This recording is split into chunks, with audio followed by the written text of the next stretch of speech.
యెషయా పుస్తకం 6వ అధ్యాయం 2వ వచన భాగాన్ని చదువుదాం. ఆయనకు పైగా శరాపులు నిలిచి ఉన్నారు, ఒక్కొక్కరికి 6 రెక్కలున్నాయి. ప్రతివాడు 2 రెక్కలతో ముఖాన్ని, 2 కాళ్ళను కప్పుకొనుచు 2 ఎగురుతా ఉండెను. ఓ చక్కని శ్రేష్టమైన అనుభవాన్ని మనం ధ్యానం చేస్తూ ఉన్నాం. జాగ్రత్తగా మనసు పెట్టండి పిల్లారా. 7 రకాల జ్ఞానాల గురించి మనం ధ్యానం చేస్తూ 6వ జ్ఞానంగా మనం నేర్చుకుంటున్న జ్ఞానం దేవదూతల జ్ఞానం.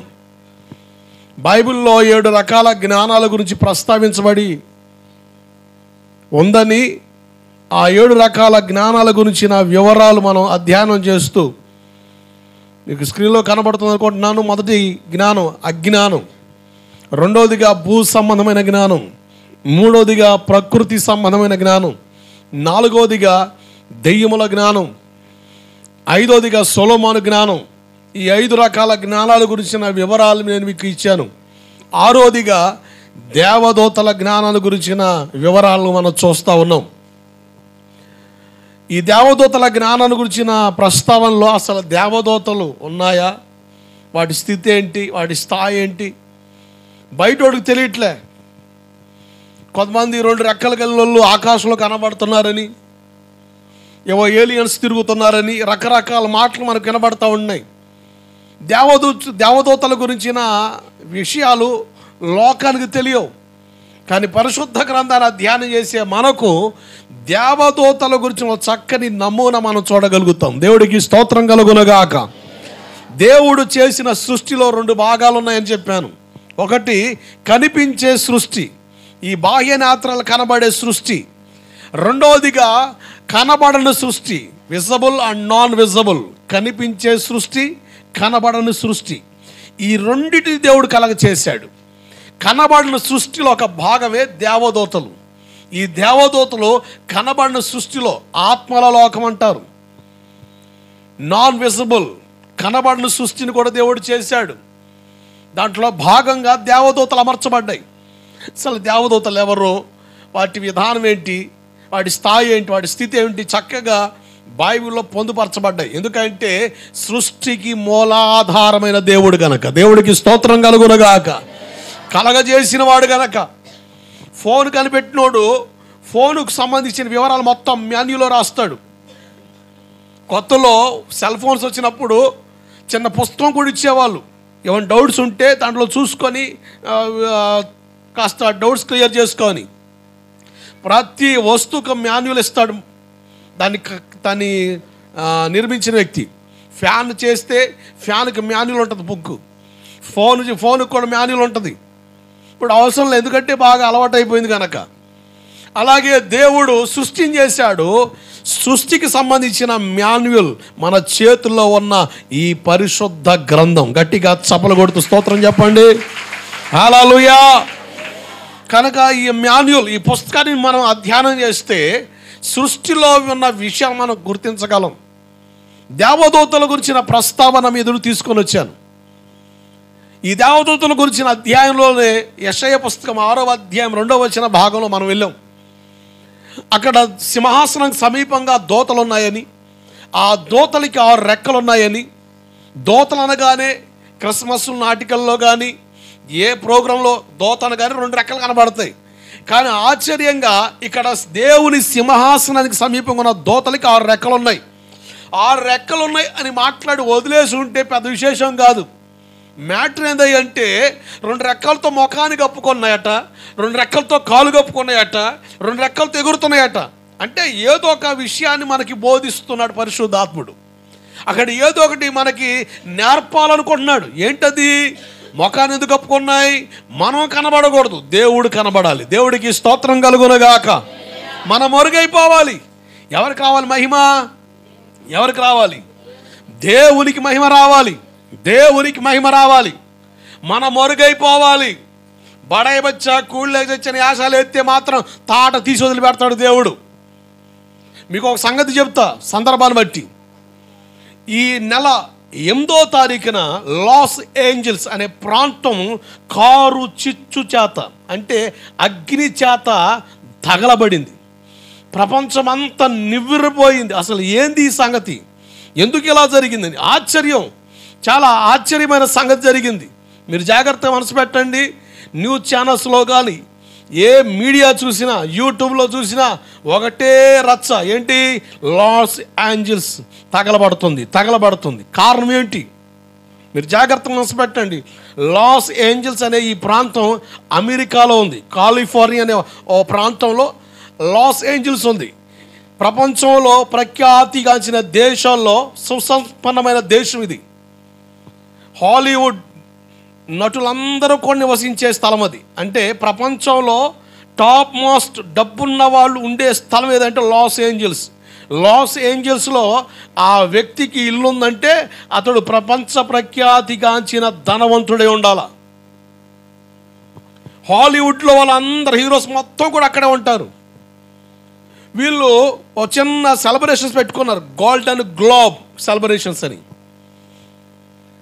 అంటే ఈ అవార్డ్స్ ఫంక్షన్స్ ఉంటాయి చూసారా, అట్లా ఒక ఫంక్షన్ పెట్టి ప్రపంచంలో ప్రఖ్యాతిగాంచిన డైరెక్టర్స్, ధనవంతులు, హీరోలు, హాలీవుడ్ హీరోలు మొత్తం ఉండే స్థలం అది. లాస్ ఏంజల్స్లో ఒక స్థలం ఉందంటే ఆ వ్యక్తి డబ్బున్నోడే, ఒక సెలబ్రిటీ అయి ఉండాలి. అంత సుసంపన్నమైన ప్రాంతం అది. వీళ్ళు గోల్డెన్ గ్లోబ్ అనే సెలబ్రేషన్స్ ఏర్పాటు చేసుకున్నారు. అవార్డు ఫంక్షన్స్, పలానా సినిమా తీశారు దానికి అవార్డు ఇచ్చాం అని ఇట్లా బాగానే జరుగుతూ వచ్చింది. దానికి ఒక హోస్ట్ని ఏర్పాటు చేసుకున్నారు. దాన్ని నడిపించాలి కదా కార్యక్రమం ఆర్గనైజ్ చేయడానికి. ఆమె పేరు నిక్కీ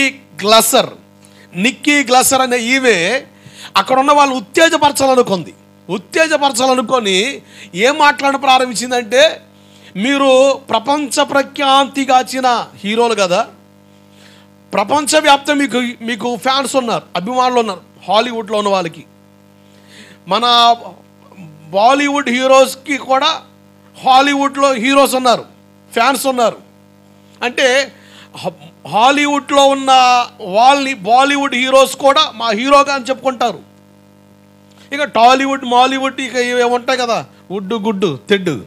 ఈ వుడ్లో ఉన్న వాళ్ళందరూ కూడా ఫేమస్ హీరోస్ ఎవరంటే హాలీవుడ్లో ఉన్నవాళ్ళు, పేరు ప్రఖ్యాతిగాంచిన వాళ్ళు. ఆమె అడిగింది, మీరు మీ కులాన్ని బలపరుచుకుంటారా, మీ కులాన్ని, మీ వర్గాన్ని, మీ కాంగ్రిగేషన్ హీరోయిజంగా తీసుకుంటారా, లేక మీ తల్లిదండ్రుల అని అడిగితే కొంతమంది వాళ్ళ వర్గానికి మద్దతు చెప్పారు. కొంతమంది మా తల్లి లేక మా నాన్న హీరో అని చెప్పుకొచ్చారు. అలాగే దేవుడా అని మూడోదిగా అడిగితే అసలు దేవుడికి ఎవ్వరు మద్దతు ఇవ్వలే. అందరు వాళ్ళ కులాన్ని, వాళ్ళ వర్గానికి మద్దతు చెప్పుకున్నారు. కొంతమంది మా మమ్మీ నా హీరో, మా డాడీ మా హీరో అని చెప్పుకోరు. మరి దేవుడు, అసలు ఆయనతో నాకు సంబంధం లేదు, దేవుడు లేడు. ఇక ఆమె ఉత్తేజపరచడానికి ఏం చెప్పుకొచ్చిందంటే, అసలు దేవుడు లేని పట్టణం లాస్ ఏంజల్స్, దేవుడు లేని పట్టణం, మేమే దేవుళ్ళం, వీఆర్ ద గాడ్స్. ఎవరు? మేమే దేవుళ్ళం, మాకు దేవుడితో పని లేదు అని గర్వించి లెక్క లేకుండా ఒక స్లోగన్ పలకడం మొదలుపెట్టింది. We are the gods, we doesn't need godless city అని కేకలేస్తుంటే అందరూ గొల్లుని కేకబెట్టారు గందరగోళంగా. చూడండి అవి ఎంత రచ్చ తీసుకొచ్చింది ఆడ. చాలా ఆశ్చర్యం. జాగ్రత్త వినండి. దేవుడు లేడని మాట్లాడే వాళ్ళకి కానీ, దేవుని పక్కన పెట్టి బతికే వాళ్ళకి కానీ హెచ్చరిక.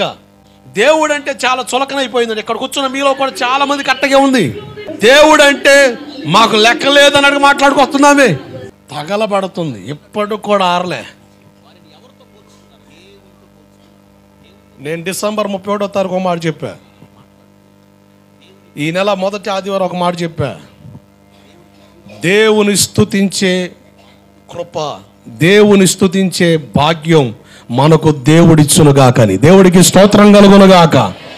అసలు దేవుడు జీరో అని చెప్పుకొచ్చారండి వాళ్ళు. అసలు ఇక్కడున్న వాళ్ళు కూడా చాలా మందికి దేవుడు అంటే లెక్కలేదు. ఏదో వాడుక దేవుని దగ్గరికి వస్తున్నావు నువ్వు, నాకు తెలుసు. ఒళ్ళు దగ్గర పెట్టుకొని బతుకో.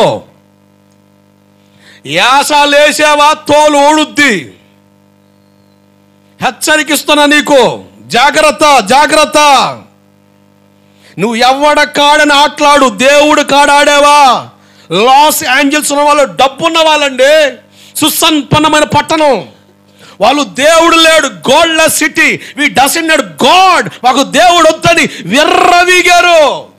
అది జరిగిన 5 రోజులకి జనవరి 8వ తారీఖున అకస్మాత్తుగా కారు చిచ్చంటుకుంది. ఒక అడుగులో తగలబడుకుంటూ వచ్చిన ఆ అగ్గి అంటుకుంది లాస్ ఏంజల్స్కి, తగలబడుతుంది. సొదొమ గొమొర ఎలాగైతే అగ్ని గంధకాలతో తగలబడితే అట్లా తగలబడుతుంది. విమానాలు పైనుంచి వెళ్తా ఏదో పౌడర్ వదులుతున్నారు, అది ఆర్పడానికి ఆగలే. జాగ్రత్త, ఒళ్ళు దగ్గర పెట్టుకుని బతుకు, ఒళ్ళు దగ్గర పెట్టుకుని బతుకో. లెక్కలేని తనం దేవుని కాడ చూపించావా, నీ కోరలు ఊడబీగుతాడు. ఈ సంవత్సరం చాలా జాగ్రత్తగా ఉండాలి. లెక్కలేని తనాన్ని ప్రదర్శించావా, వదిలిపెట్టడు దేవుడు. నేను ఒక సందర్భాన్ని మీకు చాలాసార్లు చెప్పుకొచ్చా. ఒక తమ్ముడికి నేనే బాప్తిస్మం ఇచ్చా. బ్రాందీ షాపులో ఉంటే ఒక వ్యక్తి ఫోన్ చేశాడు, అన్న వీడు బ్రాందీ షాపులో ఉన్నాడని. తీసుకొస్తావా అన్న? తీసుకొస్తానన్నాడు. తెచ్చాడు. ఏంది అబ్బాయి, నువ్వు పాస్టర్ గారు కొడుకుపోయి ఉండి ఏంది నువ్వు చేసే పని? అన్నా నాకు దేవుడు వద్దు. నేనన్నా చచ్చిపోయే స్థితిలో ఉంటే దేవుడు బతికించాడు నిన్ను, చచ్చిపోయే స్థితిలో ఉండి బతికించాడు. పర్లేదన్నా, దేవుడు చంపినా పర్వాలా, నాకు దేవుడు వద్దు. అంత లెక్కలేని తనగా మాట్లాడే నీకు మరి బాప్తిసం ఎందుకు వచ్చిందిరా? ఎందుకు అవసరమైందన్నా? అదంతా పక్కన పెట్టానా, నాకు దేవుడు వద్దని. నేను ఒకటే చెప్పా, నీకు నాకు మధ్యలో దేవుడు ఉన్నాడు. ఇది రికార్డ్ అయింది, జాగ్రత్తగా గుర్తుపెట్టుకో. దేవుడు అంటే ఏదో దేవుడు చూపిస్తాడు నీకని. పర్లేదన్నా, దేవుడు చంపినా పరా, అంతేనా?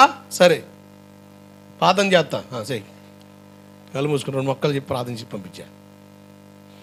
6వ నెలకి నాకు ఫోన్ వచ్చింది, అన్నా గొంతు ఎండిపోతుందన్నా, గుటక పడతలేదన్నా, అర్థం కావట్లేదని. ఏమైందో?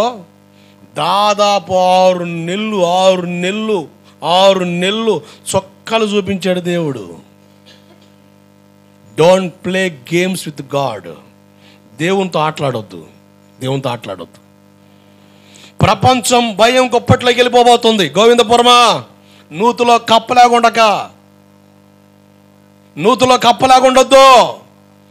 దేవుని స్తుతించంతే, దేవుని స్తుతించు. అందుకని మనం పాడాం కదా, ప్రాణ భయమును తొలగించినావు, ప్రాకారములను స్థాపించినావు. ప్రాణ భయమును తొలగించినావు, ప్రాకారములను స్థాపించినావు.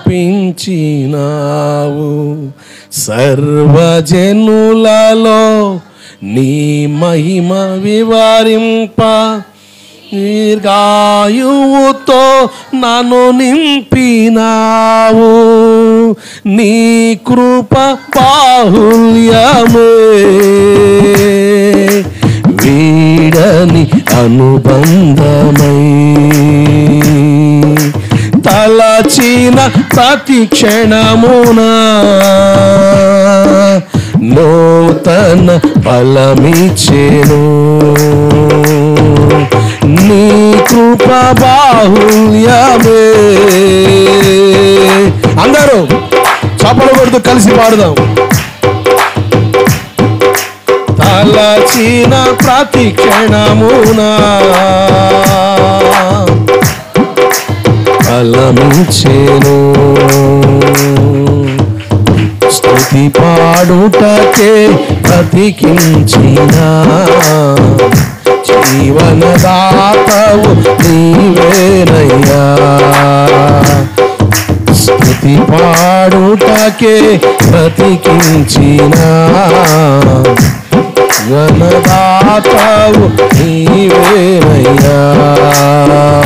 ఇన్నాళ్ళుగా నన్ను పోషించిన పాడదాం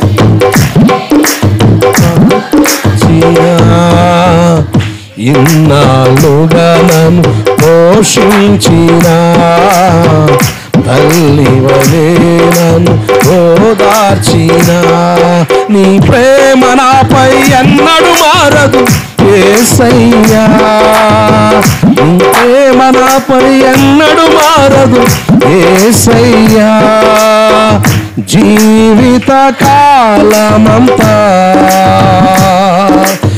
ఆధారం నీవేనయ్యా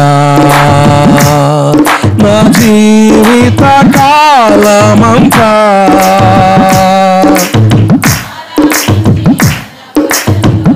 హల్లెలూయా.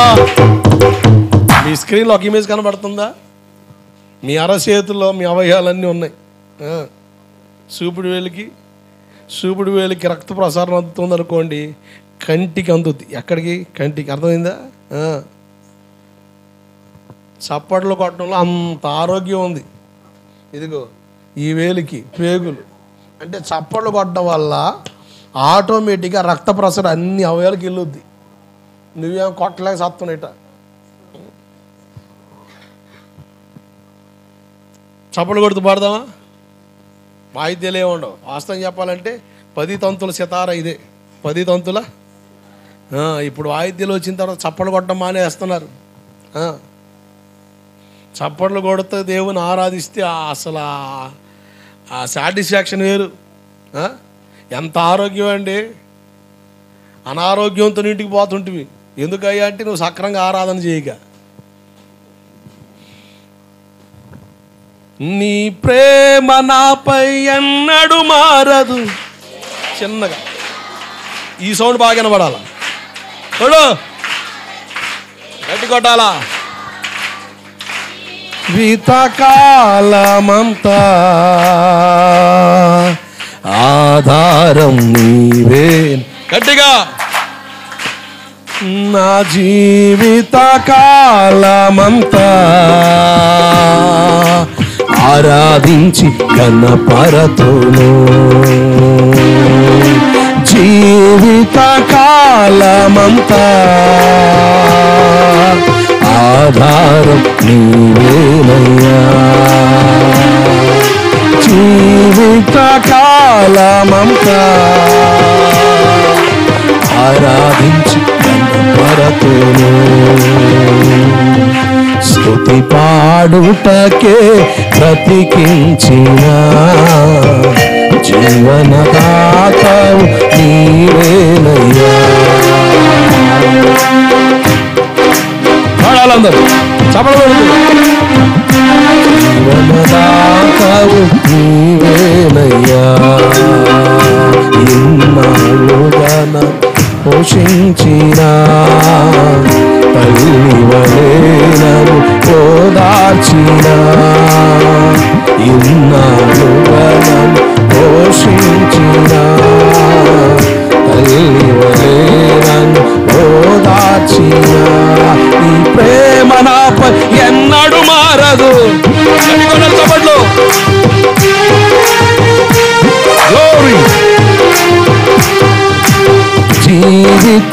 జీవితకాలమంతా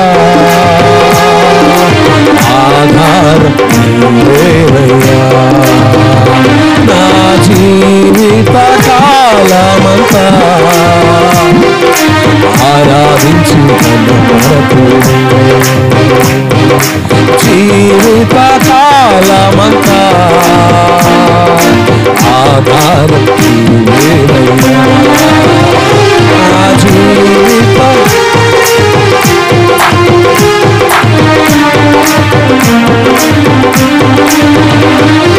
సమర్పణతో సేవించేదాను నిన్నే. జీవుడనై ఆరాధించేదా నిన్నే.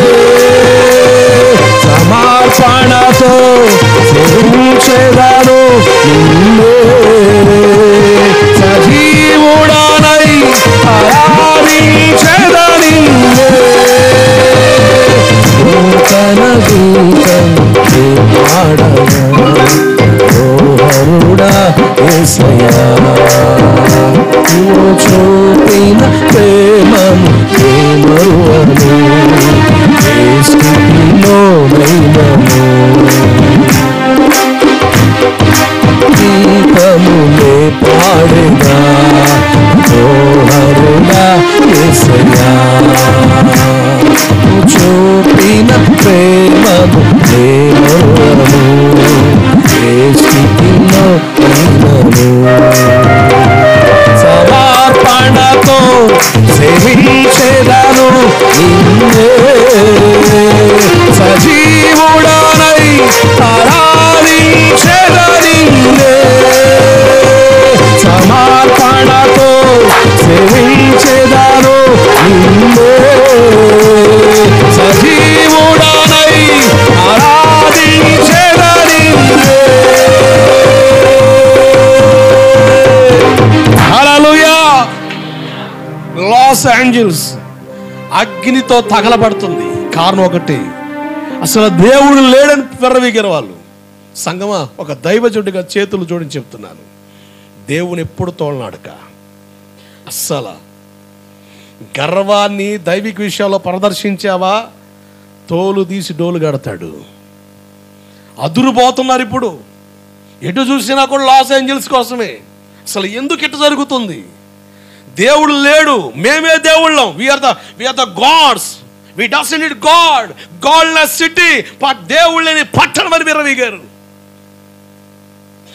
వాళ్ళ డబ్బు, వాళ్ళ హోదా, వాళ్ళ స్థాయి, వాళ్ళ బలం వాళ్ళని కాపాడలేకపోయింది.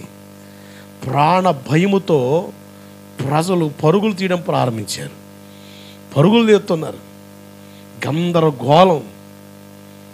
అసలు పట్టణం నుంచి వాళ్ళకున్న డబ్బుని, వాళ్ళకున్న బంగారాన్ని, వెలగల ఆ వస్తువులు మొత్తం వదులుకొని ప్రాణాలు దక్కితే చాలని అదిగో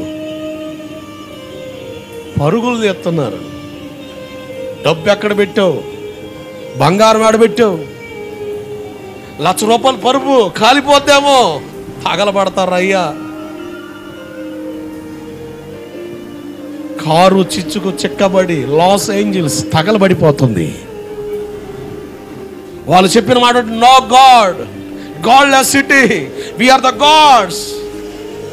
ఎంత దారుణం అండి! దేవుని తోలనాడడం వల్ల కలిగిన నష్టం ఇది. Who can save America? Who can stop this destiny? ఈ వినాశనాన్ని ఎవరు ఆపగలరు? దేవుడు తప్ప. ఆ దూతలు చెప్తున్నాయి, ముఖానికి కప్పుకున్నాయి. మనం మరుగైపోవాలి, దేవుడు కనబడాలి. నువ్వు మరుగైపోవాలి, ఎవరు కనబడాలి? దేవుడు కనబడాలి. అలా నీ జీవితాన్ని అమర్చుకో. నీ జీవితం చరిత్రలో సువర్ణాక్షరాలతో మిగిలిపోతుంది. దేవుడికి స్తోత్రం కలుగునగాక. హల్లెలూయా. 2 రెక్కలతో కాళ్ళు కప్పుకొని, నా ఇష్టం కాదు, నీ ఇష్టం చేయాలి. మన సొంత ఇష్టాలకు వెళితే మనల్ని గర్విష్ఠులుగా మార్చేస్తుంది లోకం. పాపంలో మనం అసలు పొంగి పొర్లుతూ ఉంటాం. దేవుని ఇష్టానికి అప్పగించుకున్నామా, మన జీవితాలు సుఖ సంతోషాలతో ఉంటాయి. 2 రెక్కలతో ఎగిరి వెళ్తా ఉన్నాయి, చెప్పకనే చెబుతున్నాయి. మధ్య ఆకాశంలో కడబోర శబ్దం వినపడబోతుంది. మనందరం పక్షి రాజు వలె రెక్కలు దాల్చి ఎగిరి వెళ్ళిపోబోతాము. దేవుడికి స్తోత్రం కలుగునుగాక. హల్లెలూయా. ఎగిరి వెళ్ళిపోబోతున్నాం. ఎగిరి వెళ్ళాలంటే బలం కావాలి. యోబు పుస్తకం 34:20 ప్రకారంగా బలవంతులే దైవికంగా కొనుక్కోబడతారు. ఏ బలం ఇది? తింటే వచ్చే బలమా? తాగితే వచ్చే బలమా? నిద్రపోతే వచ్చే బలమా? లేకపోతే వైద్య పరికరాల ద్వారా సంపాదించుకునే బలమా?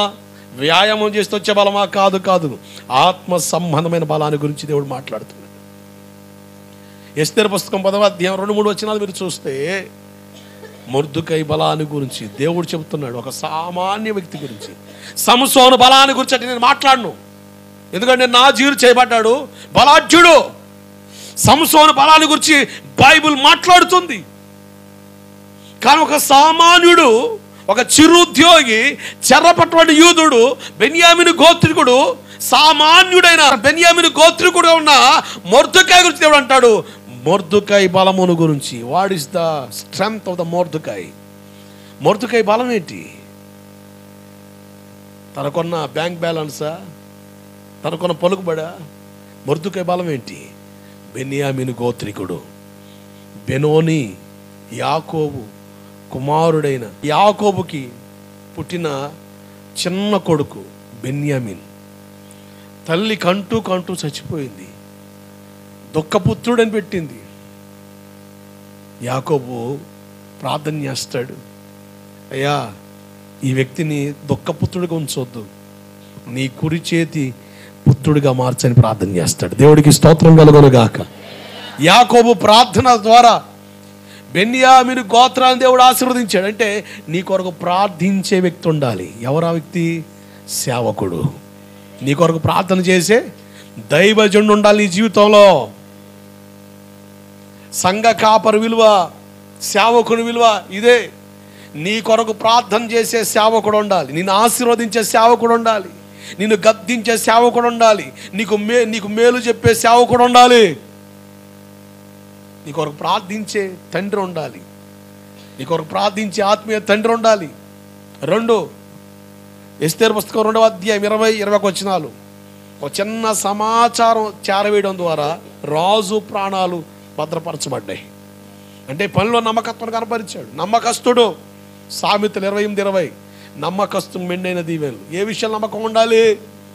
బైబిల్ చెబుతుంది, పౌలు అపోస్తలుడు చెబుతాడు తిమోతి పాస్టర్ గారితో, అన్ని విషయాలు నమ్మకంగా ఉండాలని. మీ ఆత్మీయ క్షేమం కొరకు 5 సంగతులు మీ ఎదురు తీసుకొచ్చాను. 1, ఒక విశ్వాసి దేవుని ఎదుట నమ్మకం ఉండాలి. 2, ఒక విశ్వాసి రక్షణలోనికి రావడానికి వాడబడ్డ పాత్ర దైవజనుడు, సంఘ కాపరి, ఆత్మీయ తండ్రి, సేవకుని ఎదుట నమ్మకం ఉండాలి. నిన్ను రక్షించిన తర్వాత గాలిలో వదిలేయలే, పోట కూలి వానింటికి చేర్చినట్లుగా దేవుడు ఒక సహవాసంలో చేర్చాడు. నువ్వు వెళ్ళే సంఘంలో నమ్మకం ఉండాలి. నువ్వు వెళ్ళే సంఘంలో ఏదో ఒక పరిచయలో నువ్వు ఇన్వాల్వ్ అవుతావు. పాటల పరిచయం అవ్వచ్చు, ప్రార్థన పరిచయం, ఏదైనా అవ్వచ్చు. అది నీ ఇష్టం అవ్వచ్చు, సేవకుని ప్రోత్సాహం అవ్వచ్చు, దేవుని ప్రేరణ అవ్వచ్చు. నువ్వు ఇన్వాల్వ్ అయిన పరిచయలో నమ్మకస్తులు ఉండాలి. 5వదిగా చెప్పాను, నీ జీవనం కొరకు దేవుడు డబ్బులు ఇచ్చాడు. డబ్బులు ఖర్చు పెట్టే విషయంలో నమ్మకస్తులు మనం ఉండాలి. దేవుడికి స్తోత్రం కలుగునగాక. ఈ 5 సంగతుల్లో 4వ సంగతి మనం చూస్తున్నాం, పరిచయలో నమ్మకస్తులుగా ఉండాలి అని. బైబిల్లో భక్తజనం మనం చూసాం. మోషే నాయకత్వంలో యెహోషువను చూసాం, మోషే గారి నాయకత్వంలో అహరోను చూసాం, అలాగే ఏలియా గారి నాయకత్వం ఎలీషా గారిని చూసాం, ఎలీషా గారి నాయకత్వంలో అపనమ్మకస్తుడైన గెహాజీని చూసాం. క్రొత్త నిబంధనకు వస్తే చాలామంది ఉన్నప్పటికీ పౌలు గారి గురించిన ప్రస్తావనలో చాలామంది ఉన్న పౌలు గారి దగ్గర, అయినప్పటికీ నమ్మకమైన వాడు, ప్రియమైన వాడు అని చెప్పిన తిమోతిని గురించిన ప్రస్తావన కొన్ని వారాలకు మనం అధ్యయనం చేశాం.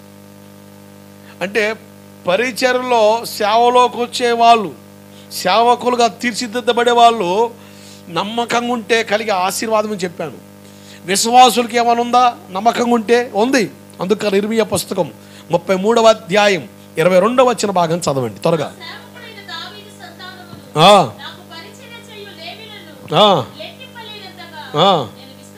విస్తరింపజేస్తాను. జాగ్రత్తనండి, నాకు పరిచర్య చేసే లేవీలు విస్తరింపజేస్తాను అంటాడు. అంటే పరిచర్య చేసే లేవి గోత్రాన్ని గురించిన వివరాలు మనం చూస్తున్నాం. ఎవరు ఈ లేవి? యాకోబు గారి 12 మంది మగపిల్లల్లో 3వ కొడుకు పేరు లేవి. ఇతని ద్వారా ఏర్పడిన గోత్రం సంతతే లేవి గోత్రికులు, లేవీయులు. వీళ్ళెవరు? తండ్రి చేత శపించబడ్డ వాళ్ళని నిర్గమాకాండం 32వ అధ్యాయంలో వాళ్ళు చేసిన చక్కని నిర్ణయం, దేవుని పక్షం అనగానే దేవుని పక్షంకి వచ్చారని, తమ్మును తాము ప్రతిష్ఠించుకున్నారని, దేవుని మాటకు లోబడ్డారని, అలా చేయడం ద్వారా దేవుని చేత ఆశీర్వదించబడిన జాతిగా కనబడ్డారు. దేవుడికి స్తోత్రం కలుగునుగాక. హల్లెలూయా. అంతేకాదు వీళ్ళ మనోనేత్రాలు తెరబడ్డాయి. ద్వితీయోపదేశకాండం 33వ అధ్యాయం 8వ వచనం ప్రకారంగా ఊరిము తుమ్మిము నీ భక్తుని కలవు అంటే దేవుని చిత్తం తెలుసుకోవాలంటే లేవి దగ్గర రావాలి. దేవుని చిత్తం తెలుసుకోవాలంటే లేవి దగ్గర రావాలి. దేవుడు వాళ్ళ మనోనేత్రాలు వెలిగించాడు. మనోనేత్రాలు వెలిగించబడాలని గడిచిన వారం కొన్ని సంగతులు మీ ఎదురు తీసుకొచ్చాను. లవోదికే సంఘాన్ని గురించిన ప్రస్తావన చాలా మటుకు మీకు అర్థమైంది అనుకుంటున్నాను. జాగ్రత్తనండి.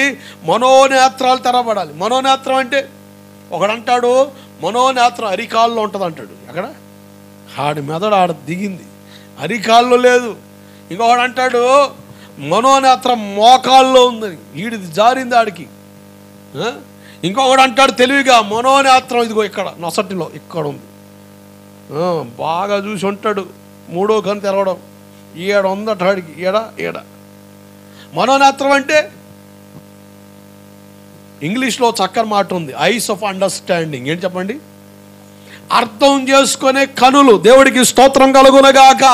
స్పష్టతను చూసే కనులు. హల్లెలూయా. Eyes of understanding. మనోనేత్రాలు తెరబడాలి.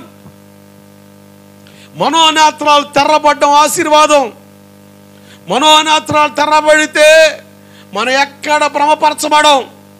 ఒక భర్త పరస్త్రీతో మాట్లాడుతున్నాడు అనుకోండి, అతను బాగానే మాట్లాడుతున్నాడు, మంచిగానే మాట్లాడుతున్నాడు, భార్య అది చూసి సిరుబురులాడింది అనుకోండి, అర్థం చేసుకున్నట్ట అర్థం చేసుకోలేదు.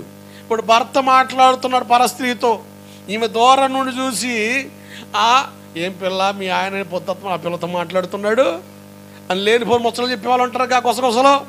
వాళ్ళ మాట్లాడబడ్డా వాళ్ళు ఏం మాట్లాడుతున్నా నాకు తెలిసిలే అమ్మా, నువ్వేం మాట్లాడదులే అని చెబితే అర్థం ఏంటి? Ice of understanding. అర్థం చేసుకునే కనులు ఉన్నాయి. దేవుడికి స్తోత్రం కలుగునగాక. అర్థం చేసుకునే కనులు. సంఘానికి మనోనేత్రాలు తెరబడాలి.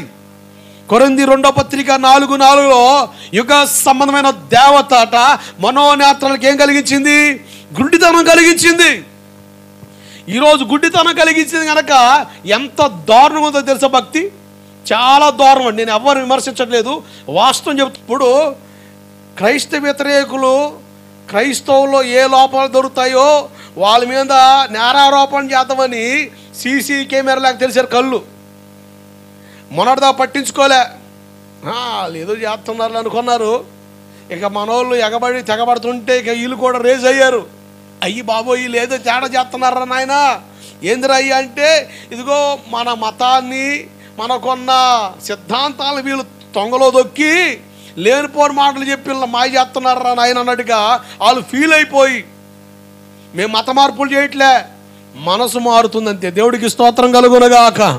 మతంలో మత్తు ఉంది, మనిషి మారడం ముఖ్యం. క్రైస్తవుల మత మార్పిడి లేదు, మనిషి బ్రతుకు మారుతుంది. ఒక తాగుబోతుడు మారి సక్రంగా సంసారం చేస్తే మంచిదా చెడ్డదంటారు చెప్పండి? మంచిదేనా? తాగుబోతుడు మారడానికి కారణం ఏమవుతుంది? దేవుని వాక్యం. ఎందరో తాగుబోతులు మారారండి. ఈరోజు సేవ చేసే వాళ్ళు చాలామంది త్రాగుడికి లోనై కుటుంబాలని అగసాట్లు పెట్టినోళ్ళే.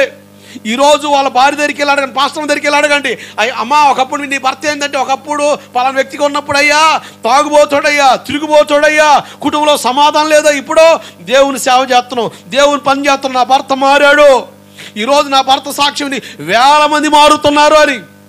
మంచిదా కాదా? ఒక రౌడీ షీటర్ మారుతున్నాడు, మంచిదా కాదా? ఇప్పుడు క్రైస్తవం ద్వారా మేలు జరుగుతుందా కీడు జరుగుతుందా?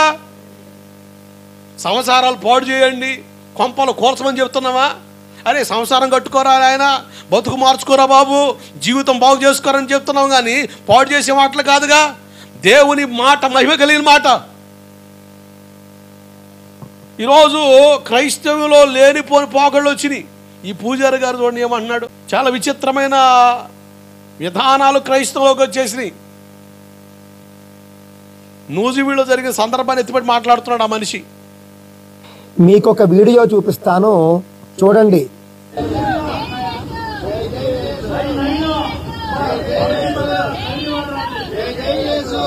ఊరేగింపు చేస్తున్నారండి.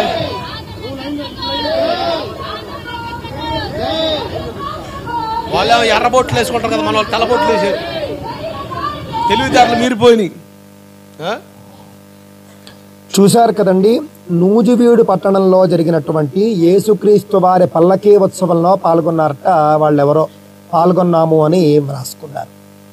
అందులో ఆ పల్లకీ మోస్తున్న వాళ్ళందరూ కూడా విభూతి నామాల్లాగా కొన్ని నామాలు పెట్టుకున్నారు, బొట్టు పెట్టుకున్నారు. ఏవో కొన్ని వాళ్ళు నినాదాలు చేస్తూ వచ్చారండి. ఇవన్నీ చూస్తూ ఉంటే బొట్టు పెట్టుకోవడం కానీ ఈ విధంగా పల్లకీ ఉత్సవాలు ఇవేవి కూడా వాళ్ళ మతంలో లేవు. కానీ ఇవన్నీ కూడా వీళ్ళు భారతదేశంలో ఆచరిస్తూ ఉన్నారు. ఇవన్నీ చూస్తుంటే నాకు అనిపిస్తూ ఉన్నదండి, హిందువుల్ని క్రైస్తవంలోకి మార్చడం కాదు, క్రీస్తునే తీసుకొచ్చి హిందుత్వంలోకి మతం మారుస్తున్నారేమో అని అనిపిస్తూ ఉన్నది. మీ అభిప్రాయాన్ని కూడా తెలపండి. తెచ్చేసారు ఐదొత్తంలోని. ఎంత దారుణం అండి!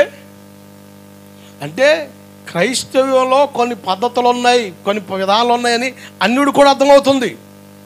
నువ్వు చర్చికి వచ్చి కొబ్బరికాయ కొట్టావంటే నీకేం చెప్పాలా అమ్మా? చర్చికి వచ్చి కొబ్బరికాయ కొట్టి కొవ్వొత్తులు వెలిగించి అగరబత్తులు వేసావంటే నీ భక్తి అంబికా తరపున భక్తా అమ్మా? ఏం భక్తి చేస్తున్నాం మనం? ఏమండి, అన్యుడు విమర్శిస్తున్నాడు సార్. లేనిపోని పిచ్చి పోకళ్ళు వచ్చేసినాయి. మన విగ్రహారాధన చేయట్లేదు. నేను ఆత్మయ్య ఉన్నానని చెప్పాడు ఆయన. ఆయన ఆరాధించువారు ఆత్మతోనూ సత్యముతోనూ ఆరాధిస్తాను, విగ్రహాన్ని కాదు. నువ్వు విగ్రహానికి వెళ్ళి దండం పెట్టి వస్తున్నావంటే క్రైస్తవుల విగ్రహారాధన ఉందా? దేవుడు విగ్రహారాధన ప్రోత్సహించాడా? ఆయన ఒకటే చెప్పాడు, ఆయన ప్రతిమను కూడా నువ్వు ఆరాధించకూడదు, ఆయన ప్రతిమను కూడా ఆరాధించకూడదు. యేసుప్రభు చచ్చిపోయాడు, బతికాడా? బతుకున్నాడా? ఒక బస్ డ్రైవరు 3 దేవుళ్ళు ఫోటోలు తీసుకున్నాడట. 2 దేవుళ్ళకి దండేసాడు, మధ్యలో యేసుప్రభు దండేయలే. ఒక పాసెంజర్ డౌట్ వచ్చి, అన్నా 2 దేవుళ్ళు దండేసావు, మరి ఆయనకి ఎందుకు వేయలేదని. ఆయన దండేయనరా, దండం వేస్తాను అన్నాడట.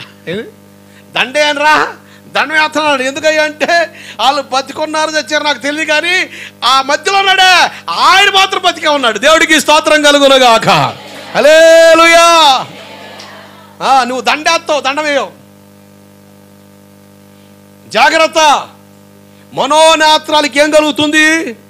ఏం కలుగుతుంది? గుడ్డితనం. జాగ్రత్త, నీ నేత్రం తెరబడాలి. అందుకని క్రిస్మస్ వచ్చింది అనుకోండి, ఏం పాట పాడతారు?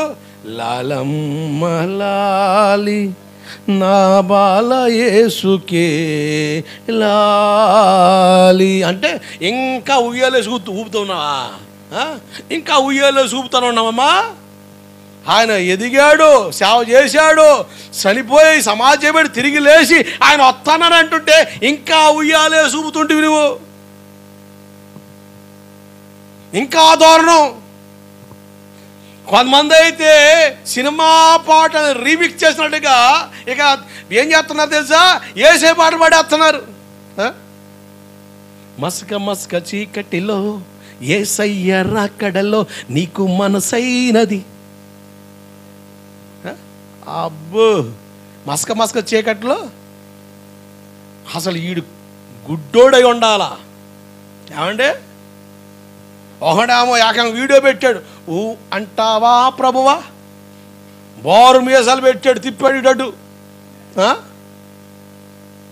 అంటే నీ మనోనేత్రకి ఏం కలిగింది? ఏం కలిగింది? గుడ్డితనం కలిగింది. సత్యాన్ని గ్రహించు. అజ్ఞానం ఉండొద్దు. నీ కన్నులు తెరబడాలి. నీ ఆత్మనేత్రం తెరబడపోతే నీకు సత్యం అర్థం కాదు. ఎంత చెప్పుగాక నువ్వు ఇంకా అట్లాగే ఉన్నావు. నేను అంటాను, నీ నేత్రం, నీ బాహ్య నేత్రం ఇదే కానీ మనోనేత్రం వెలిగించబడలేదు. ఎఫెసీ పత్రిక 1:17 అంటాడు, మీ మనోనేత్రం వెలిగించబడినందున దేవుడికి స్తోత్రం కలుగునుగాక. మీ నేత్రం తెరబడాలి. ఇంకా గుడ్డిగా, బ్లండ్గా, భక్తిహీనులుగా భక్తిని పాడు చేయొద్దు.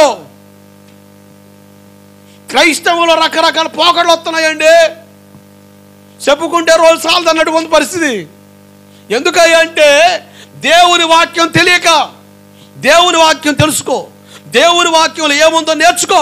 నేను అంటాను, ఒకవేళ వచ్చి అయ్యా మీరేమన్నా యేసుప్రభు బొమ్మ దండం పెడతారా, కొబ్బరికాయ కొడతారని నేను అంటాను, నేను ఒక అన్యుండేను. ఆ సంక్రాంతి వస్తే మా తాత గీతలు గీసి కోడి పుంజు పసుపు రాసి వధిస్తాడు. విగ్రహారాధన విడిచి బయటకు వచ్చా. మళ్ళీ దేవుడిలోకి వచ్చి విగ్రహారాధన చేస్తే ఎంత బుద్ధిహీనై ఉండాలి నేను. 10 ఆకిలో ఆగిన భూమి కిందే కానీ, భూమి పైనే కానీ, ఆకాశం అందే కానీ ఏ ప్రతిమకు, ఏ బొమ్మకు మీరు మొక్కకూడదని. నేనంట యేసు ప్రభు దగ్గర తీసుకొచ్చి నువ్వు ప్రసాదం పెడితేనంట అది ప్రసాదం అవ్వాలి. విగ్రహారాధికుడు విగ్రహానికి మొక్కి అక్కడ దండం పెట్టి ఆడ ప్రసాదం పెడితే నువ్వు ఎట్టగైతే అది ప్రసాదం అన్నావు, మరి ఇది కూడా అంతేగా. అంటే నీకు అర్థం కావట్లేదు. సాతాను గడ్డిని మోసం చేస్తున్నాడు. గొండదల కొండకెళ్ళి గుండు కొట్టిస్తావా? నాగర సంసాకపోయి నలుగురు అన్నం పెడతావా? అదేది ఏడ పెట్టకూడదు.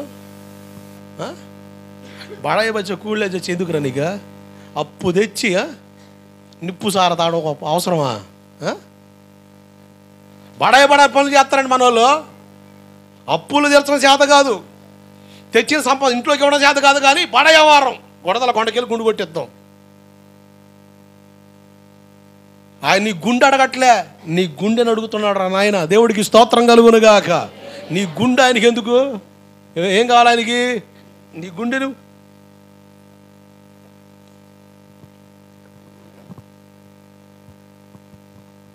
ఒక ఆయన పాడుతున్నాడు, యేసు ఎక్కడున్నాడు, యేసు ఎక్కడున్నాడు, నీ పక్కనే తిరుగుతున్నాడు. అబ్బా,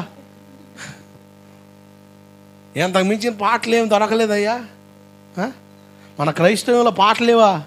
అసలు పాటలే రాయట్లేదంటే కరువు పట్టిన వాళ్ళే పాడుతారండి. నాకు అర్థం కాదు. ఎన్ని చక్కని పాట యేసన్ గారు రాస్తున్నాడు. ఎంతమంది రాయట్లేదు పాటలు, అద్భుతమైన పాటలు. అసలు పాడితే ఏడుపే. మరి అంత చక్కని పాటలు పెట్టుకొని మళ్ళీ యేసు ఎక్కడున్నాడు, యేసు ఎక్కడున్నాడు ఎందుకు రీమిక్స్ చేస్తావు? సైతానా. బండ మీద సర్పపు జాడ. చదవండి ఆ మాట. సామెతల పుస్తకంలో ఉంది. ఇవన్నీ జ్ఞానాన్ని కలిగించే మాటలండి. ఈ మాటలు మనకు తెలిస్తే సామెతల పుస్తకం 30వ అధ్యాయం 19వ వచనం. బండ మీద సర్పపు జాడ, నడి సముద్రమున వాడ జాడ, కన్యకతో పురుషుని జాడ అట్టిదే. జాగ్రత్తనండి. బండ మీద సర్పపు జాడ అంటే బండ క్రీస్తే, సంఘం. అంటే సైతానగాడు తెలియకుండా అలా సంచరించేస్తున్నాడు. నీ నేత్రం తెరబడాలి, నీ మనోనేత్రం వెలిగించబడితే సత్యాన్ని గ్రహిస్తావు. అజ్ఞానంగా ఉండొద్దు.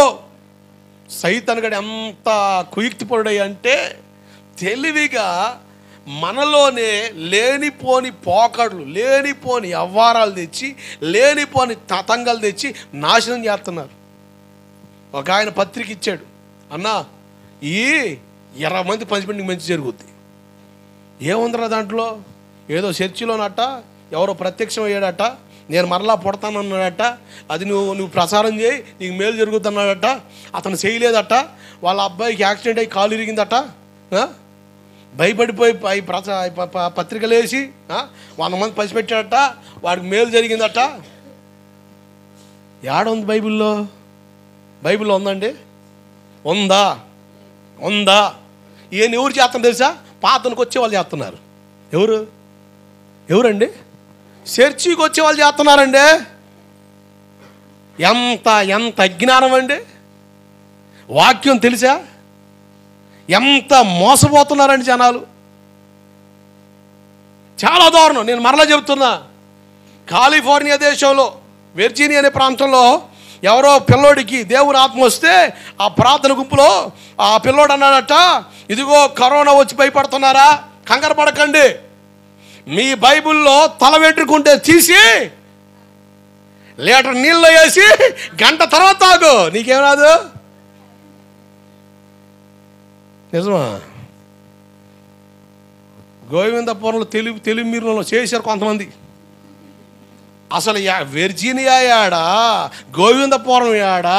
అసలు బైబిల్లో అన్న బైబిల్లో ఎంట్రికలే ఉంటాయి. ఎంట్రికలేదమ్మా అంటే బైబిల్లో ఎంట్రికలు అసలు సంగతి చెప్పు, నాకు అర్థం కావట్లేదంటే ఏం లేదమ్మా ఎంట్రికలు కనబడతాయి అంటే తీసి అంటే నీళ్ళలో తాగితే కరోనా రాదంటగా. వీళ్ళని తీసుకెళ్ళి పెట్టాలాడా? అది నమ్మావే కానీ, అరే నీ చేతిలో ఉన్న బైబిల్లో ఉన్నదాన్ని నమ్ముతున్నావమ్మా? నమ్ముతున్నావా? అస్సలు నమ్మం. నా బాధ అదే, నేను చేసే బోధ అదే. అటువంటి మాయ మాటలు చెక్కొద్దు. ఎంత దారుణం ఉండదు తెలుసా? రాబోయే రోజులు యేసుప్రభు అక్కడ ఉన్నాడు, యేసుప్రభు ఎక్కడ ఉన్నాడు, యేసుప్రభు ఆడున్నాడు అని చెప్పే రోజులు రాబోతున్నాయట. ఇప్పటికీ ఒక ఆమెకి ఆల్రెడీ పూనకం వచ్చింది హైదరాబాద్లో. ఆమె అంటది, నేనే యేసుప్రభుని. నీకు చూపించి ఆ వీడియో ఒకసారి. అసలు ఆమె భలే విచిత్రం చెబుతుందండి, భలే ఆశ్చర్యం. అసలు వీళ్ళందరూ ఎట్ట బయటకు వస్తున్నారు? అసలు వీళ్ళందరికీ ఆధారం ఏంటని ఆలోచిస్తే నాకు తెలిసింది ఒకటే, సంఘానికి దేవుని వాక్యం తెలియక. నీకు వాక్యం తెలిస్తే ఎందుకు ప్రోత్సహిస్తావు? వాక్యం తెలియకే చాలా మంది వెళ్ళి ప్రార్థన చేసుకుంటారు. కాదు హైదరాబాద్లో టాప్ 10 స్పీకర్స్ మొత్తం హైదరాబాద్లో ఉన్నారు. మరి ఆ హైదరాబాద్లోనే ఈ మహాతల్లి ఏదో ఒక మూలలో ఉందేమో. ఆమె అంటది, నేనే యేసు ప్రభుని. అప్పుడు ఏడ్చాను, ఇప్పుడు ఏడుతున్నాను, ఇంకా ఏడిపిస్తారా నన్ను? అమ్మ ఏడవద్దమ్మా, తల్లి ఏడవద్దమ్మా. వీళ్ళు ఈ భజన బృందం మరి నెలకి ఎంత ఎత్తుందాము? దేవుడికి స్తోత్రం కలుగును గాక. ఎంత దారుణం అండి, కడుపు రగులుతుంది ఇటువంటి విషయాలు చూస్తే. దేవుని వాక్యం వినండి, దేవుడికి స్తోత్రం కలుగును గాక. దేవుని వాక్యం వినాలి. వాక్యం చెప్పి నిద్రపోతావు, వాక్యం చెప్తే దుక్కులు చూస్తావు, ఇంట్లో బైబిల్ చదవవు, వాక్యం వినవు, ఏమి లేకపోతే ఇవే జరుగుతాయి. ఇటురక అటురక తెక్కలోడు తిరణాలు పోతే చెప్పండి, ఎక్కడ దేవుడు సరిపోయినట్టు నీ భక్తి సాలిపోవడమే. వాళ్ళు పెద్ద ఫేస్ పెట్టి చెప్తావు, ఏంటి తెలుసా? దేవుడి దగ్గరికి వెళ్ళి ఏం లాభం లేదు. ఏం లాభం వస్తుంది? నువ్వు సక్రంగా ఏడితే దేవుడే చేస్తాడు. దేవుడికి స్తోత్రం కలుగునుగాక. ఇలా 2 రోజులు ఉన్నారు కానీ ఒక ఆయన మంచి పళ్ళ మార్కెట్ పెట్టేసాడు. బాధల్లో ఉన్నారా? ఏమెత్తా చెప్పండి. మరి ట్రైండ్ కదా మీరు. మీకు నెమ్మది లేదా? ఏమెత్తా. పిల్లలు లేరా? అరటికాయలు ఎత్తా. ఇవన్నీ చూసి నాకు డౌట్ వచ్చింది. నిద్ర లేదా? నిమ్మకాయలు ఎత్తానండి వాడేమో. ఆ పని చేసేది వాడు కనుక అందుకని అక్కడ ఆగాడు. లేదంటే అవి కూడా ఇచ్చేవాడే నీకు. పైపేసి నిమ్మకాయ రేటు చాలా ఉంది. దేవుడికి స్తోత్రం కలుగును గాక. ఒక్క నిమ్మకాయ దొరికి వదిలి పెట్టకండి. పిండుకొని శుభ్రంగా తాగండి, ఆరోగ్యం. హల్లెలూయా. నిమ్మకాయలు కూడా మంచి రేటు ఉంది బాబు. నిద్ర పడతలేదా నీకు? అబ్బో బోత వైద్యుడు అనుకుంటారని ఆగి ఉంటాడు. లేదంటే అది కూడా వేసేవాడే మావాడు. మరి ఏంది మరి ఎంత బాగోత ఎట్ట జరుగుతుందో తెలుసా? నీకేం తెలియక? చెప్పండి, ఏం తెలియక? వాక్యం తెలియక. అందుకనే యేసుప్రభు అంటారు చూడండి, మత్తయి సువార్త 15వ అధ్యాయం 6, 7, 8, 9 వచ్చిన త్వరగా చదవండి. మీరు మీ పారంపర్య ఆచారము నిమిత్తమై దేవుని వాక్యం నిరార్థకం చేయుచున్నారు. వేషధారులారా, ఈ ప్రజలు తమ పెదవులతో నన్ను కనపరచుదురు కానీ వారి హృదయము నాకు దూరముగా ఉంది. మనుషులు కల్పించిన పద్ధతులు దైవోపదేశములను బోధించుచు వారు నన్ను వ్యర్థంగా ఆరాధిస్తున్నారు. ఎంత బాధ అండి. మనుషులు కల్పించే వాడిని దైవోపదేశాలుగా ఎంచి వ్యర్థంగా. నేను వాక్యము తప్ప మరొక సిద్ధాంతం నీకు మాట్లాడకూడదు. నేను వాక్యంలో ఉన్నతున్నాడు తప్ప కల్పించి నేను మాట్లాడకూడదు. అది నీకు క్షేమం కాదు. నేను మాట్లాడేది వాక్యంలో ఉందా లేదని నీకు తెలియాలి. దేవుని వాక్యము నడక నీకు అర్థం అవ్వాలి. మోసగించబడవు కనుక నీ మనోనేత్రం ఏం చేయబడాలి? తెరవబడాలి. దేవుడికి స్తోత్రం కలుగునగాక. నీకు మనోనేత్రం తెరబడితే అట్టుంటావో చూడండి. యెషయా పుస్తకం 6వ అధ్యాయం 1వ వచన భాగం. యెషయా పుస్తకం 6వ అధ్యాయం 1వ వచనం. రాజైన ఉజియా మృతి పొందిన సంవత్సరమున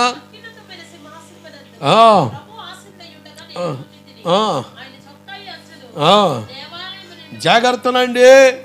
రాజైన ఉజియా మృతి పొందిన సంవత్సరాన యెషయా పాస్టర్ గారు మనోనేత్రం తెరవబడగా దేవుని సింహాసనం కనబడతా ఉంది. దాని మీద ఆయన కూర్చుండం కనబడుతుంది. దూత గలం పరిశుద్ధుడు పరిశుద్ధుడని గాన ప్రతిగానాలు చేస్తూ ఉన్నాయి.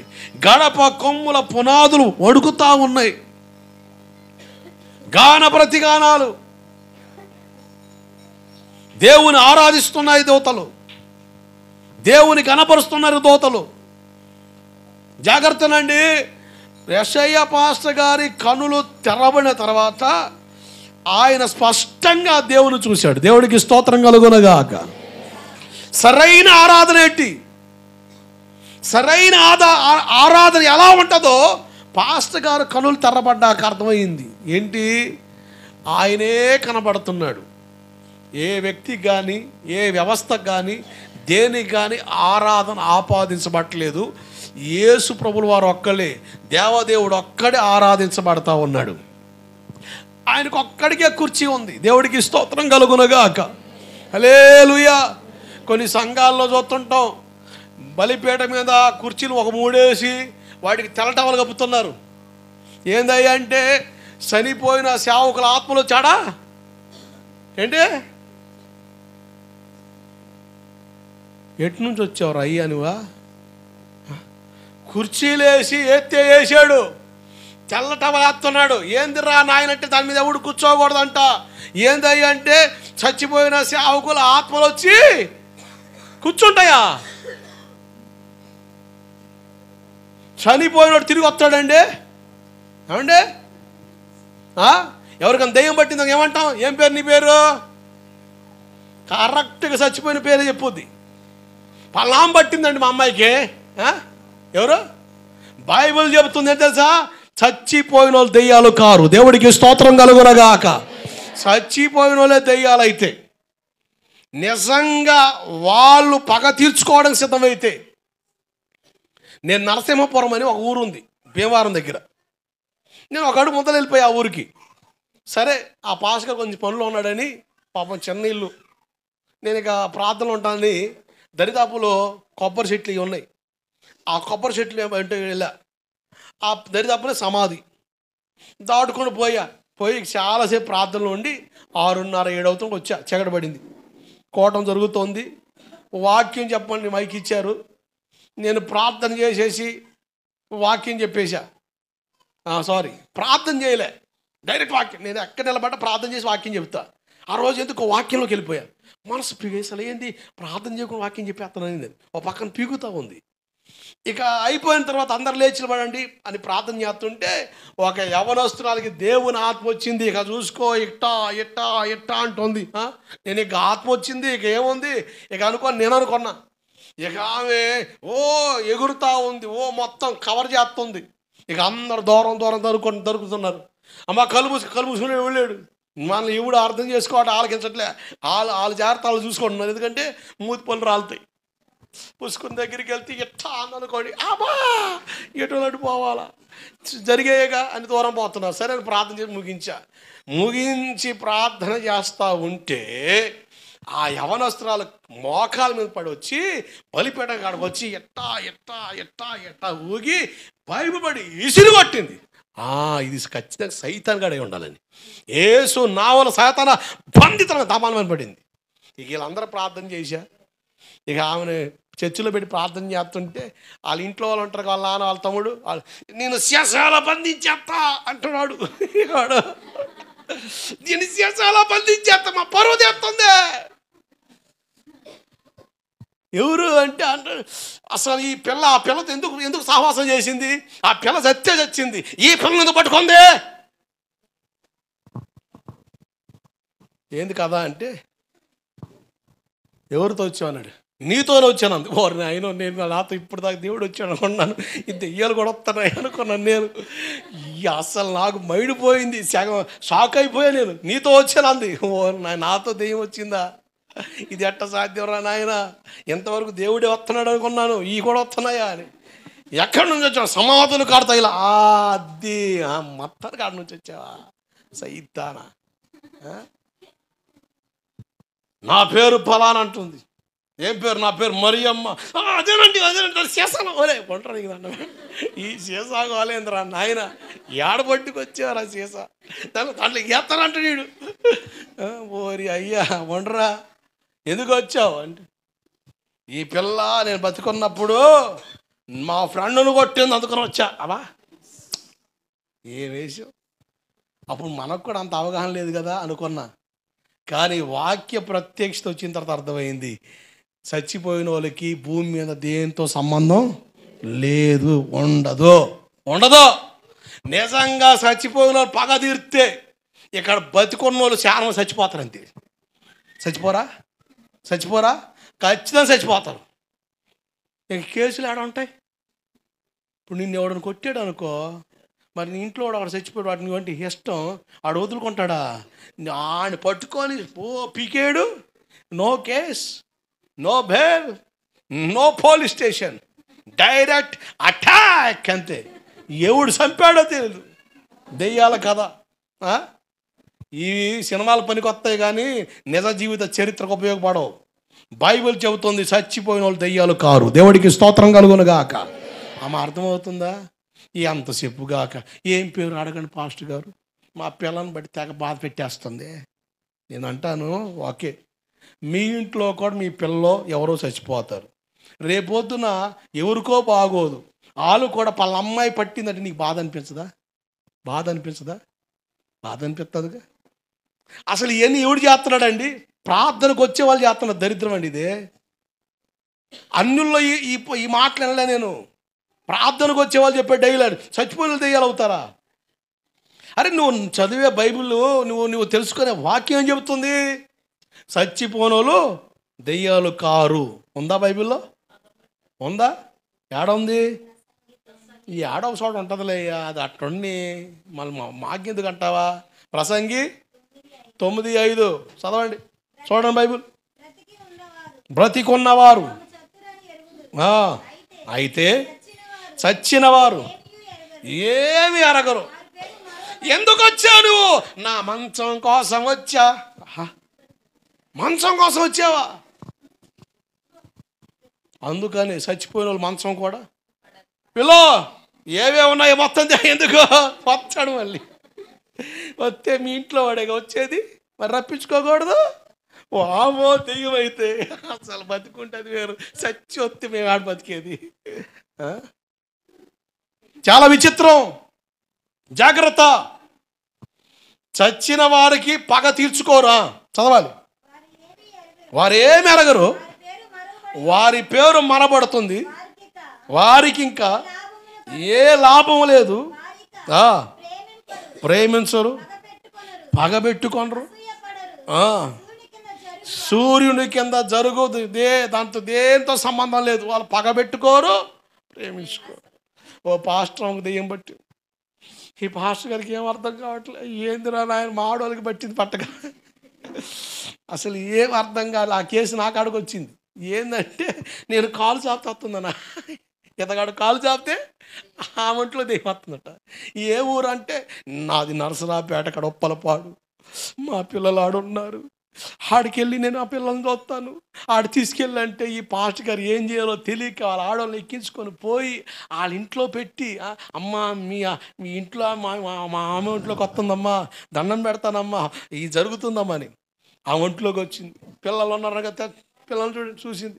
అన్నం తిని ఆ డాములు పడిపోతే అనుకున్నాడు, అమ్మ పోయిందిలే, అమ్మాయ మా ఆడోళ్ళు ప్రశాంతంగా ఉంటుంది తెచ్చాడు.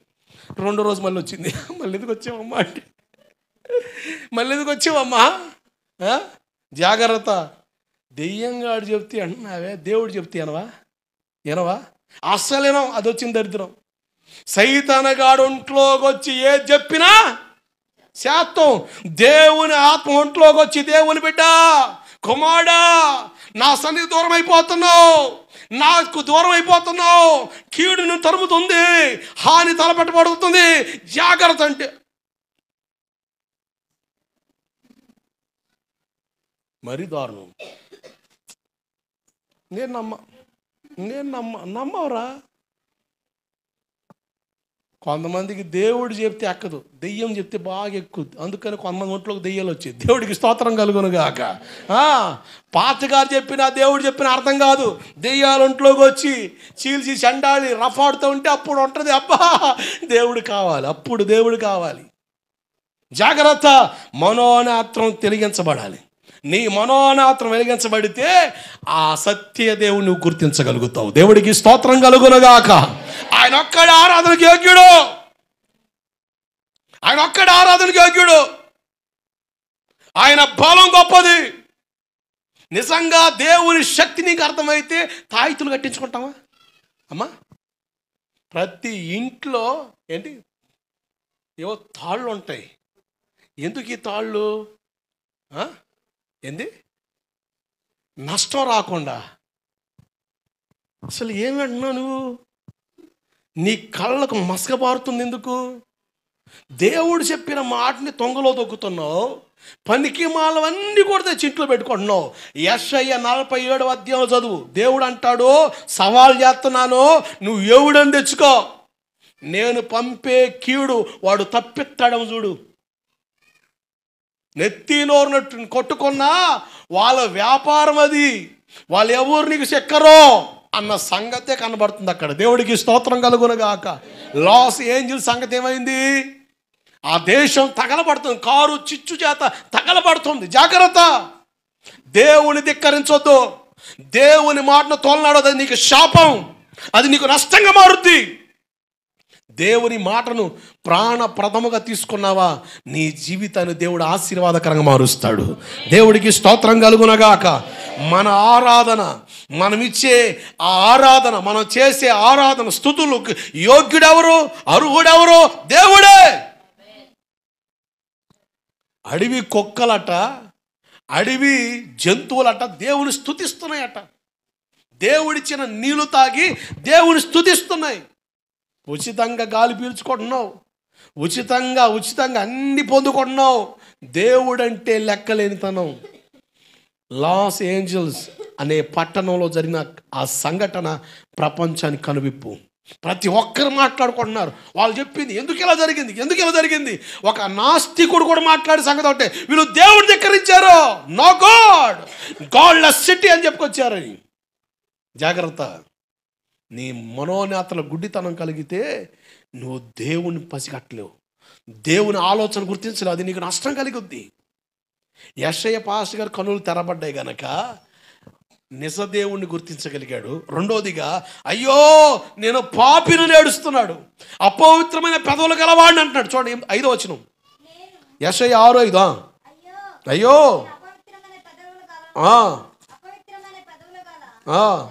జనముల మధ్య నివసిస్తున్నాను. ఇదిగో జాగ్రత్తనండి, తన పాపం తనకు అర్థమైంది, తన లోపం తనకు అర్థమైంది. ఎవరెవరి మీద చెప్పట్లే, నేరారోపణ చేయట్లే. వాళ్ళు బట్టి నేను అటు తయారయ్యాను, వీళ్ళ బట్టి అటు తయారయ్యాను, వాళ్ళే దానికి కారణం చెప్పట్లే. తన పాపాన్ని గుర్తించాడు. అయ్యో నేను పాపిని ఏడుస్తున్నాడు. నీ కన్నుల తెరబడితే నీ పాపం నీకు అర్థమవుద్ది, నీ దోషం నీకు అర్థమవుద్ది, నీ అతిక్రమం నీకు అర్థమవుద్ది. కొంతమంది వారి పాపాన్ని బట్టి రోగాలతో మొత్తపడ్డారు, కొంతమంది వారి పాపాన్ని బట్టి రోగాలు భరిస్తున్నారు. వాళ్ళు దేవుడి దగ్గరికి వచ్చి దేవుడైనా తగ్గని పరిస్థితి. వాళ్ళు అంటారు, దేవుడు కూడా బాగు చేయలేకపోతున్నాడయ్యా. నీ రోగం పోవాలి అంటే నీకు అర్థం అవ్వాలి నీ పాపం దానికి కారణమని.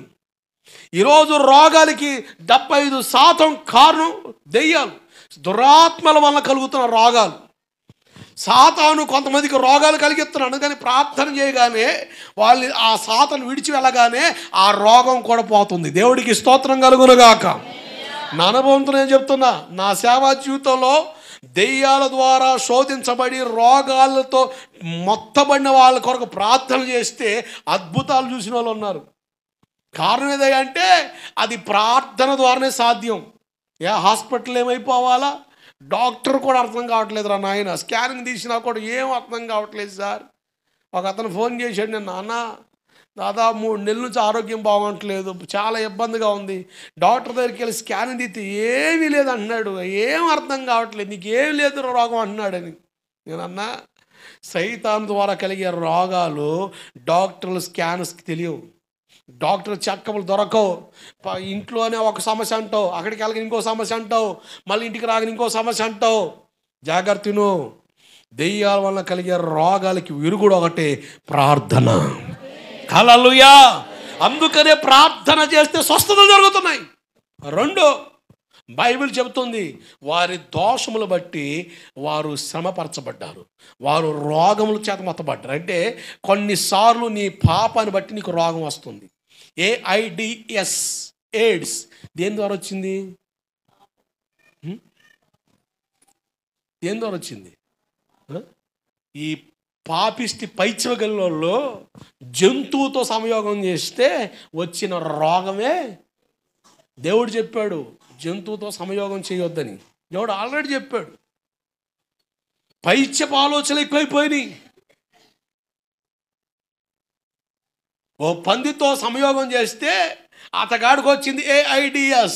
ఆ రోగం ప్రతి ఒక్కరిని పాపంలో దొర్లుతున్న చూసారా, వాళ్ళందరినీ కబలిస్తుంది. చాలా దౌర్భాగ్యం. వీళ్ళ ద్వారా హాస్పిటల్లో ఇంజెక్షన్స్ చేస్తున్నప్పుడు అవే వాటిని వేరే వాళ్ళకు వాడినా, లేకపోతే అభంశవతిని పిల్లలకు కూడా ఆ వ్యాధులు సోకుతున్నాయి. పాపం.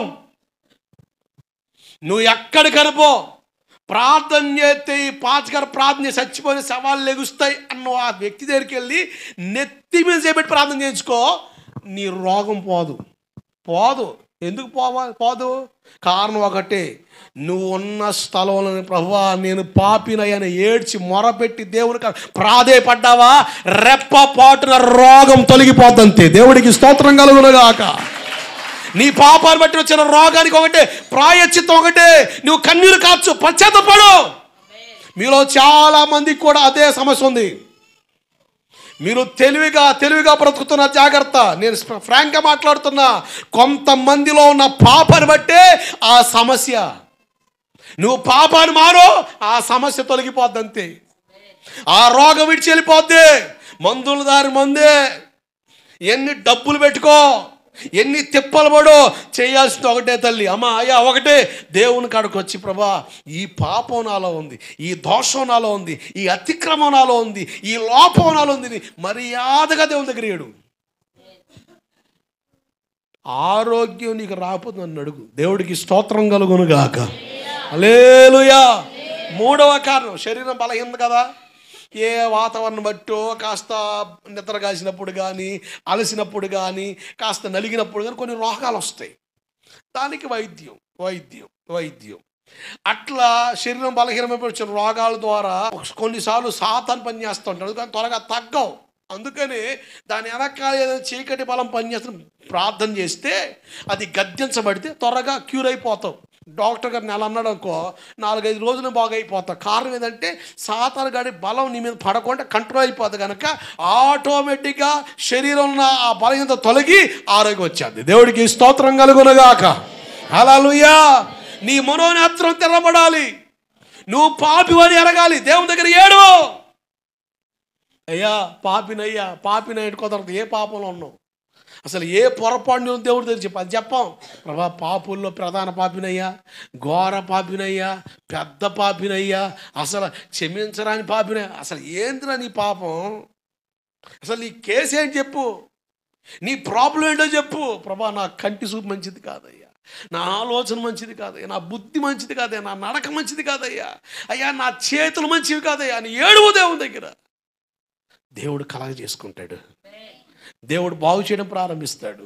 నీ పాపం నీ నుంచి విడిచిపోతుందా? పరిశుద్ధపరచబడుతున్నావా? నీలో ఉన్న పాపం తొలగిపోయే కొలది, నీలో ఉన్న దోషం, నీలో ఉన్న అతిక్రమం, నీలో ఉన్న లోపాలని సవరించబడే కొలది ఆరోగ్యాన్ని పొందుకుంటావు. దేవుడికి స్తోత్రం కలుగునుగాక. హల్లెలూయా.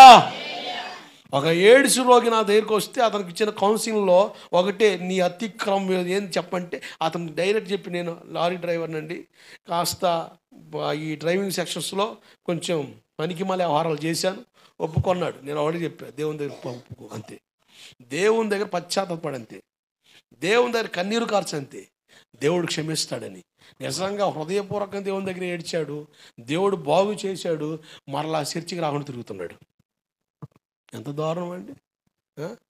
మన మధ్యలో ఒక ప్రభుత్వుడు కాలు పడిపోతే డాక్టర్లు అన్నారు ఏమని, అసలు వీడికి రావురా అని.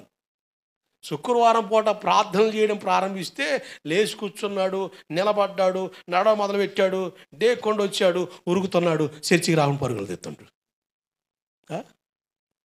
ఒక అతను చివరి కోమా స్టేజ్కి వెళ్ళిపోయాడు, చచ్చిపోయే పరిస్థితి, అసలు 5 నిమిషాల స్పృహలో లేడు. దేవుడు తట్టాడు, ప్రాణం తిరిగి వచ్చింది. తెల్లారుజామున రోజు చర్చి కాడికి వచ్చి ప్రార్థన చేసిపోయేవాడు. నేను చూస్తుండేవాడు తెల్లారుజామున ఈ మనిషిని మధ్యలో వచ్చి ప్రార్థన చేసుకుని పోయేవాడు. దేవుడు నేను బతికించాడయ్యా, దేవుని దగ్గర అంటే ఇక లేదు సార్, నాకు దేవుడు అవకాశం ఇచ్చినట్టు అన్నాడు. మరి ఎటు తిరుగుతున్నా అర్థం కావట్లేదు నాకు. ఆ తర్వాత మళ్ళీ నా కంటికి కనబడి దాఖలాలు లేవు. ఎంతకాలం మాయ చేస్తాం దేవుణ్ణి? మాయదారి జీవితంలో మాయ చేస్తావా? దేవునితో ఆటలాడక, దండం పెట్టి చెప్తున్నా, దేవుడే దిక్కు, దేవుడే దిక్కు. దేవుడు కలగజేసుకుంటేనే నీకుంది హక్కు, లేదంటే లేదు, అంతే. దేవుని దగ్గర రా. నీ పని ఏదైనా, నీ స్థితి ఏదైనా, నేను అంటానండి, తెల్లారుజాము రాత్రి పడుకున్నావు, తెల్లారుజాము లేపుతుండే, వరయ్యా లెగట్లేదు, మరి పనులన్నీ ఏమైపోవాలి? బడాయి మాటలు చెబుతావు, ఈ పని ఉంది, ఆ పని ఉందని. దేవుని దగ్గర రావడం కూడా పని కాదండి. ఏమంటే దేవుని దగ్గర రావడం పని కాదా? ఏమంటే దేవుని దగ్గర రావడం పని కాదా? దేవుడు ఆశీర్వదించకపోతే నీ కష్టజీతం ఎక్కడి నుంచి వస్తుంది నీకు? దేవుని ఆశీర్వాదం లేకపోతే నువ్వు ఎంత కష్టపడుగాక, డే అండ్ నైట్ చేయగాక, సిల్లు సంచులు పడ్డట్టే. నేను వాస్తవం చెప్తున్నా. దేవుని ఆశీర్వాదం ఉందా, 100 రూపాయలు నీ జేబులో ఉన్నా నీ అవసరాలు తీరిపోతాయి. దేవుడికి స్తోత్రం కలుగునుగాక. లక్షలున్న ఉపయోగం లేదు. ఉపయోగం లేని సంపాదన నీకెందుకయ్యా? నాకు అర్థం కాదు. దేవుని దూరం చేసే ప్రయాస నీకెందుకో? ఒక తండ్రిగా గద్దిస్తున్నాను, హెచ్చరిస్తున్నాను, మందలిస్తున్నాను, ప్రాధేయపడి చెప్తున్నా, దండం పెట్టి చెప్తున్నా, పురుషులకి స్త్రీలకి దండం పెట్టి చెప్తున్నా. ఈ సంవత్సరం దేవుని స్తుతించు, నీ పరిస్థితులు మారిపోతాయి. నిజం. నీ కొరకు దేవుని ఎదురు నిలబడి ఒక సేవకుడిగా చెప్తున్నా, నీ కొరకు ప్రార్థన చేసే ఒక వ్యక్తిగా చెప్తున్నా, దేవుని స్తుతించు. నీకున్న దాన్ని బట్టి దేవుని కనపరచు, నీ పరిస్థితులు మారిపోతాయి. నువ్వు తెలివిగా దేవుని పక్కన పెట్టి తిరిగావా, చిక్కుతావు. ఉరొడ్డాడు, రికార్డ్ చేసుకో, ఉరొడ్డాడు. 2025 సంవత్సరం నీకు సొక్కలు కనపడుతున్నాడు అడుగు. అందుకనే సొక్క, తూర్పు దేశంలో సొక్క పుట్టింది. దేవుడికి స్తోత్రం కలుగునుగాక. ఎందుకో నీకు సొక్కలు చూడకుండా ఉండాలని చక్కనోటి కొరకు పుట్టాడు భూమి మీద. హల్లెలూయా. ఆయన నీ అంతరంగంలో పుడితే నీ జీవితం ఆశీర్వదించబడిపోద్ది. దేవుని దగ్గర రావడం కూడా పనే, దేవుని ఆరాధించడం పనే, దేవుని స్తుతించడం పనే. ఇంత మించిన గొప్ప పనే ఉంది సార్. దీని తర్వాత ఇంకేదైనా దేవునికి అవకాశం ఇవ్వు. నీ పరిస్థితులు మారుస్తాడు. నీ కన్నులు తెరబడాలి. నీ పాపం నువ్వు దేవుని దగ్గర ఒప్పుకో, నీ లోపం దేవుని దగ్గర ఒప్పుకో, నీ అతిక్రమం దేవుని దగ్గర ఒప్పుకో. నేను పాపిని ప్రభువా, పాపంలో ఉన్నానని ఏడువ దేవుని దగ్గర. ఆయన క్షమించాడా, నీ పరిస్థితులు మారిపోతాయి. ఆయన కనికరించాడా, నీ చరిత్ర మారిపోద్ది. దేవుని తోలనాడి బ్రతకొద్దు. ఓ దైవజనుడికి చెప్తున్నా, దేవుని తోలనాడే పరిస్థితులు రానిపోతు. పరిస్థితులు బాగలేవు, చేదాటిపోయినాయి, అన్నీ కూడా డేంజర్ జోన్లోకి వచ్చేసినాయి. కనుక జాగ్రత్త, క్రీస్తులో నిలబడండి. దీని కొరకే దేవుడు మీ మధ్యలో పెట్టాడు నన్ను. ఆమేన్. దేని కొరకు పెట్టాడు? నాకే కుటుంబాలు లేక, ఉద్యోగం చేసుకోలేక, ఇంకే పని లేక, ఉపయోగం లేక ఉన్నానా? నన్ను పట్టుకొచ్చి ఆడ కూర్చోబెట్టింది కానీ ఇది చెప్పడానికి. నీకు ఇది చెబుతానే బతుకుతా. దీని కొరకు నీ దగ్గర పెట్టాడు దేవుడు. ఇది చెబుతానే ఉంటా. నీకు అర్థమయ్యి దేవుని దగ్గరికి వచ్చావా, ఆ మహిమలో ఉంటావు, దేవునితో ఉంటావు. ఎప్పటికీ నువ్వు లోకం నుంచి వెళ్ళిపోవాల్సిందే. పరిస్థితులు బాగలేవు, దేవునితో అంట కట్టబడు. ఆయన కృప మనకుండునుగాక.